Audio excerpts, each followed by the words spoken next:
Durante su conferencia matutina, el presidente de México confió en que esta semana quede aprobado el dictamen para la creación de la Guardia Nacional en los estados y con ello avanzar en el proceso para su conformación, asunto urgente para la seguridad del país. Mire, esta es la información. El presidente Andrés Manuel López Obrador espera que la Guardia Nacional sea aprobada en al menos 17 congresos locales en los próximos días.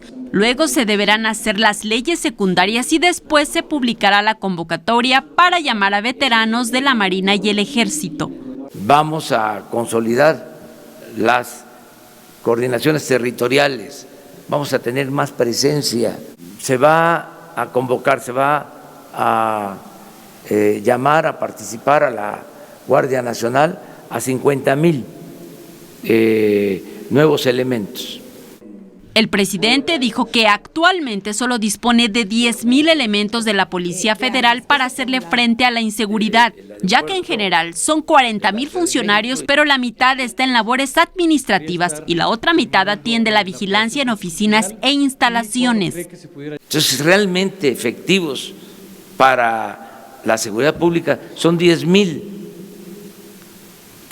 La población estaba y todavía se encuentra, o sea, desgraciadamente, en estado de indefensión,